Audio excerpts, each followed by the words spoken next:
여러분, 우리가 성경대로 살지 못하는 이유는 성경을 잘 몰라서일까요? 성경을 마음대로 해석해서일까요? 아니면 우리가 죄인이라서일까요? 세 가지가 다 해당된다면 그중 가장 중요한 이유는 무엇일까요? 오늘은 에스라 느헤미야서의 마지막 장이 보여주는 충격적인 장면이죠. 재타락의 문제를 중심으로 이 질문에 대한 답을 찾아가 보겠습니다. 에스라 느헤미야서라는 책은 지금까지의 역사서들과는 완전히 다른 책입니다. 이전의 역사서들은 그래도 나라가 아직 생명은 붙어있는 상태의 이야기였어요.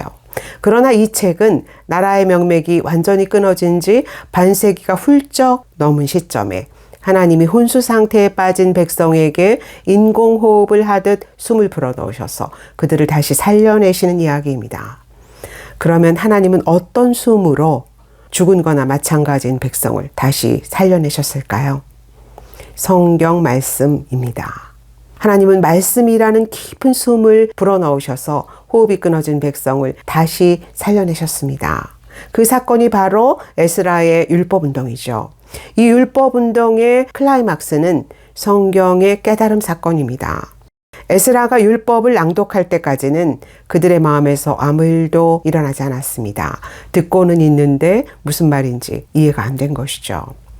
모든 백성이 다 흐느껴 울기 시작한 것은 레위인들이 백성 사이를 돌아다니며 성경을 풀어서 해석해 줬을 때의 일입니다. 성경의 깨달음이 마른 뼈에 생기가 들어가서 이 뼈 저 뼈가 맞춰지면서 죽었던 것들이 다시 살아나는 것과 같은 기적을 일으킨 것이죠. 이 성경의 깨달음 사건은 400년 후 신약의 무대에서 다시 재현됩니다. 누가복음 24장은 부활하신 예수님이 승천하시기 전날 제자들을 찾아가셔서 그들의 마음을 열어 성경을 깨닫게 하셨다라고 기록하고 있습니다.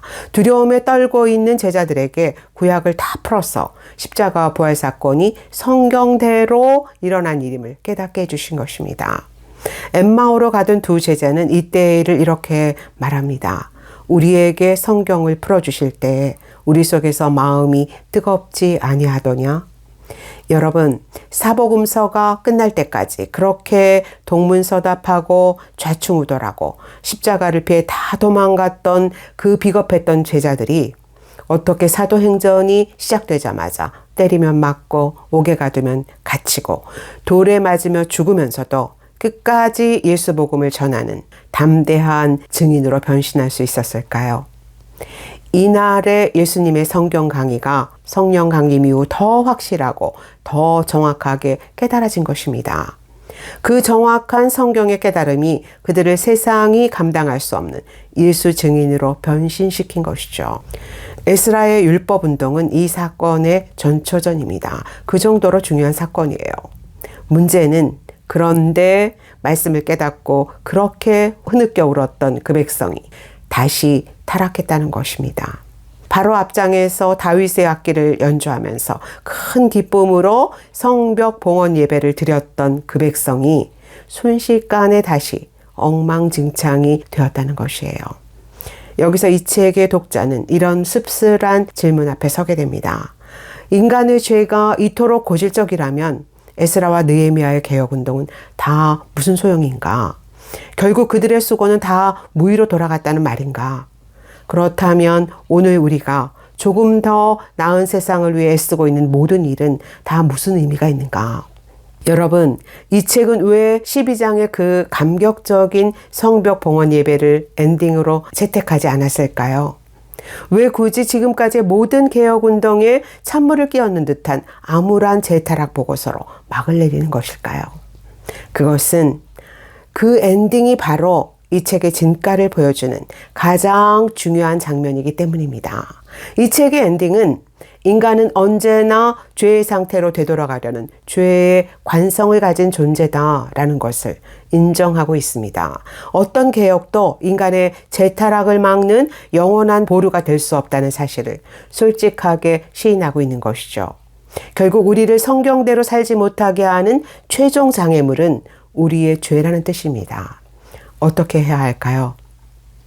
여러분, 자연계의 에너지 상태를 설명하는 물리법칙 중에 연력학 제1법칙과 제2법칙이라는 것이 있죠. 제1법칙이 에너지의 양에 대한 보존의 법칙이라면 제2법칙은 에너지의 흐름과 방향에 대한 법칙입니다. 제2법칙은 자연계 에너지가 움직이는 방향을 설명하기 위해서 엔트로피라는 개념을 사용하는데요. 엔트로피란 무질서도, 즉 무언가 쓸모없어지는 상태의 변화를 의미하는 말입니다. 제2법칙은 자연계의 이 엔트로피는 항상 증가한다라는 것입니다. 무슨 말인가?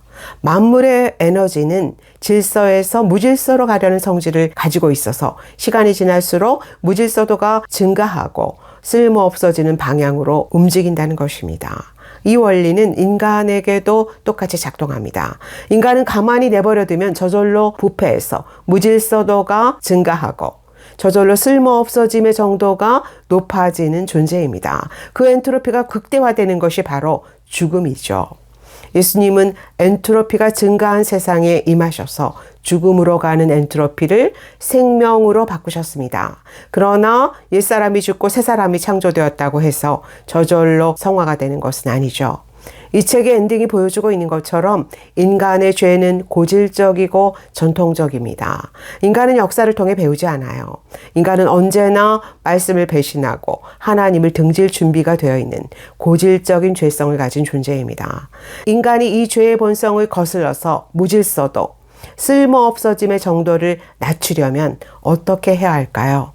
식물이 쓸모있게 자라려면 반드시 태양으로부터 에너지를 흡수해서 엔트로피를 낮춰야 하는 것처럼 우리를 쓸모없어지게 하는 죄의 관성과 싸우려면 반드시 성경 말씀이라는 에너지가 투입되어야만 합니다. 말씀이라는 순전한 에너지의 투입 없이 현 상태를 그대로 유지할 수 있는 사람은 없습니다. 그대로 있으면 썩고 있는 것이고 쓸모없어지고 있는 것이에요. 안주하고 있으면 저절로 썩는 것이 사람이고 교회입니다. 우리와 지상의 교회는 항상 성경 말씀이라는 순전한 생명의 에너지를 투입해서 바꾸고 고치고 개혁하는 일을 지속적으로 해야만 하는 것이죠. 이걸 멈추고 있으면 우리와 교회는 언제든 타락할 준비를 하고 있는 것입니다. 그렇다면 무서운 속도로 엔트로피를 높여가고 있는 현 세상에서 오늘 우리가 해야 할 일은 뭘까요? 그 답은 에스라에게 있습니다. 에스라는 성경을 연구하고 준행하며 자기 민족에게 성경을 가르치기로 결심한 사람이었습니다. 그는 성경에 꽂힌 사람이었어요. 그는 쉬지 않고 성경을 공부하고 연구했고 성경 말씀 그대로 살았고 영적 호흡이 끊어진 자기 민족을 다시 살려내기 위해서 성경을 가르치기로 결심했습니다. 하나님은 바로 이 에스라가 필요하셨어요. 그는 구약의 마지막 무대에서 하나님이 찾으셨던 바로 그 사람이고 하나님이 그 시대에 하시려고 했던 일에 정확하게 쓰임받은 사람입니다. 세상이 다시 부패하고 다시 타락해서 다시 엔트로피가 급상승할 때마다 하나님은 등불을 켜시고 그 시대의 에스라를 다시 찾아내십니다. 제2, 제3의 또 다른 에스라를 통해서 또 반역하고 또 타락하고 또 쓸모없어지는 백성을 다시 살려내세요. 하나님은 우리가 21세기 한국 땅에서 그 일에 쓰임받는 또 다른 에스라가 되기를 원하십니다. 그리고 우리에게 이렇게 부탁하고 계세요. 네가 성경을 더 밝게 알고자 공부하고 연구하는 그 사람이 되어주겠느냐? 깨달은 말씀대로 살아내고 그 말씀을 누군가에게 가르치기로 결심하는 사람이 되겠느냐? 그래서 썩고 부패하고 쓸모없어지는 세상에 말씀의 에너지를 투입해 주겠느냐? 여러분, 예수님의 지상 대명령의 원리도 마찬가지입니다. 가서 제자 삼으라 라는 명령을 수행하려면 가서 누군가를 제자 삼기로 결심부터 해야 하는 것이죠. 가르쳐 지키게 하라 라는 명령을 수행하려면 내가 먼저 말씀을 공부해서 정확하게 깨달아야 하고 말씀대로 사는 것이 무엇인지를 내 삶으로 보여줄 수 있어야 합니다. 여러분, 세상에 아직 희망이 남아있다는 것은 지금도 어딘가에서 이 명령을 수행하고 있는 남은 자들이 있다는 뜻입니다. 100년 전 아무 희망도 보이지 않았던 한반도의 캄캄한 운명을 바꾼 것은 성경 말씀이었습니다. 초기 한국 교인들의 성경 사랑은 세계 교회사가 감탄할 만큼 고유하고 뜨거웠습니다. 그들은 일주일에서 열흘씩 열리는 사경회에 참석하기 위해서 이불과 양식을 짊어지고 긴 행렬을 이루면서 수백 리 길을 걸어갔습니다. 그들은 성경을 깨닫기 위해, 그리고 다른 사람에게 가르치기 위해 성경을 공부했습니다. 교인들은 불신자에게 성경을 권하면서 세상 책 중에 제일 요긴하고 가장 으뜸 가는 책이라고 소개했고, 교회는 교인들에게 성경 말씀을 능히 깨닫지 못하는 것은 자기가 믿는 도를 수치스럽게 하는 것이다 라고 가르쳤습니다. 그 한국교회가 지금 영적 권위와 리더십을 잃고 세상을 근심시키는 존재가 되었습니다. 왜 이렇게 되었을까요? 성경은 이미 한국교회 안에서 세상 책 중에 제일 요긴하고 가장 으뜸 가는 책의 자리를 잃었습니다. 우리와 한국교회는 지금 성경 말씀 외에 아는 것도 너무 많고 가진 것도 너무 많아요. 여러분, 루터와 칼백, 치빙글리와 웨슬리 같은 종교개혁가들은 모두 한 책의 사람으로 불리기를 원했다고 합니다. 우리와 한국교회가 다시 사는 길은 오직 하나입니다. 어디서 떨어졌는지를 생각하고 한 책의 말씀으로 돌아가십시오. 책의 말씀이 정확히 깨달아질 때까지 또 읽고 또 공부하면서 말씀대로 사는 일을 연습하십시오. 그리고 누군가 한 사람이라도 붙들고 깨달은 말씀을 가르치기로 결심하십시오. 썩고 부패하고 쓸모없어져 가는 세상에 말씀의 에너지를 투입하는 이 시대의 에스라가 되십시오. 여러분을 통해 에스라가 에스라를 낳고 그 에스라가 또 다른 에스라를 낳는 에스라 재생산 운동이 쉬지 않고 일어나게 하십시오. 그것이 하나님이 이 책의 엔딩을 통해서 우리에게 요구하시는 모든 것의 핵심입니다. 여러분 모두가 하나님이 이 시대 속에서 눈을 씻고 찾으시는 그 에스라가 되시기를 예수 그리스도의 이름으로 축복합니다. 기도하겠습니다.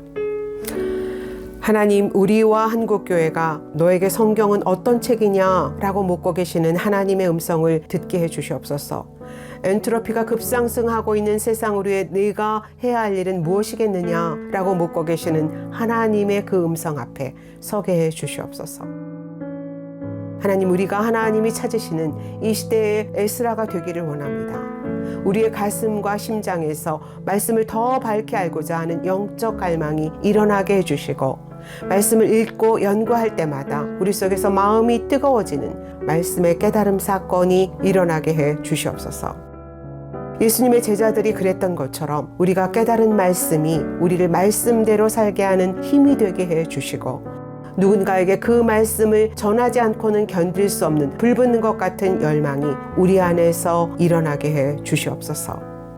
그래서 우리가 살아가는 모든 시간, 모든 장소에서 영적 우물이 다시 채워지고 엔트로피가 높아진 세상이 다시 생명의 에너지를 얻고 살아나는 그 일이 우리를 통해 그치지 않고 일어나게 해 주시옵소서. 예수 그리스도의 이름으로 기도드립니다. 아멘.